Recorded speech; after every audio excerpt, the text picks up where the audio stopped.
যারা সকাল বিকাল 100 বার শুধু পড়ে সুবহানাল্লাহি ওয়া বিহামদিহি, শুধু সুবহানাল্লাহি ওয়া বিহামদিহি 100 বার, সকালে 100 বিকালে 100।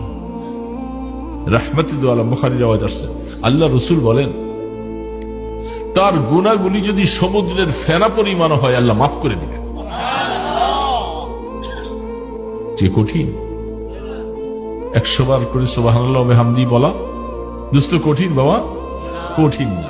কঠিন ওই লোকের কাছে যে আল্লাহ পাকের সাথে তার মহব্বতের সম্পর্ক নেই। মদিনাওয়ালার কথা যার কাছে ভালো লাগে না তার কাছে কষ্ট। নতুবা সে গাড়িতে বসে, রাস্তায় বসে, দোকানে বসে, মসজিদের বারান্দায় বসে পড়তে পারে সুবহানাল্লাহি ওয়া বিহামদিহি, সুবহানাল্লাহি ওয়া বিহামদিহি, সুবহানাল্লাহি ওয়া বিহামদিহি 100 বার। তো আল্লাহর হাবিব ফরমান, এত বড় পাল্লা, আসমান জমিনকে যদি পাল্লায় ওজন করতে চায় কোনো অসুবিধা নাই, এই পাল্লার কাছে আসমান জমিন তুচ্ছ মনে হবে।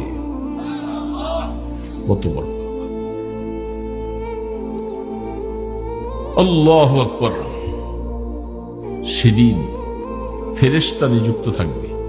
সেই ফেরেশতার কথা তাফসীরে লেখছেন তিনি জিবরিল আলাইহিস সালাম। ওজন হওয়ার পরে যার নেকের পাল্লাটা একটু ভারী হবে সে সেদিন কামিয়াব। জিবরিল আলাইহিস সালাম এলান করবে, এই অমুকের পুত্র অমুক, এই হাসরের ময়দানবাসী শোনো, অমুকের ছেলে অমুক আজকা কামিয়াব, আজকা পাস, পরীক্ষায় পাস। সারা ময়দান হাসরের সবাই শুনবে। আর যে ফেল করবে তাকেও এলান করা হবে সে নাকাম, সে ক্ষতিগ্রস্ত। এই কথাটা বলার সাথে সাথে ফেরেশতা আছে, সাথে সাথে জাহান্নামের হ্যান্ডকাপটা লেগে যাবে।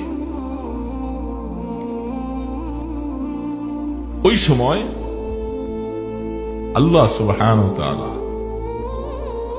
জাহান্নামের ঘোষণা, তার কোনো আর নেকামল নেই, বদের পাল্লা ভারী, কোনো নেকামল নেই। এমন সময় আল্লাহ পাক কত দয়ালু, কত মেহেরবান। দোস্ত শোনো আল্লাহ পাকের কথা, রাসূলের হাদিসের কথা। আল্লাহ পাক বলবো, গোলাম তোমার তো নেক আমল নাই কিছু, আমার আল্লাহ পাকের কাছে তোমার একটা আমল আছে যেটা আজকের এই মুসিবতের দিনে আমি আল্লাহ এটা তোমাকে দিব। সেই নেক আমলটা হলো তুমি পড়েছিলে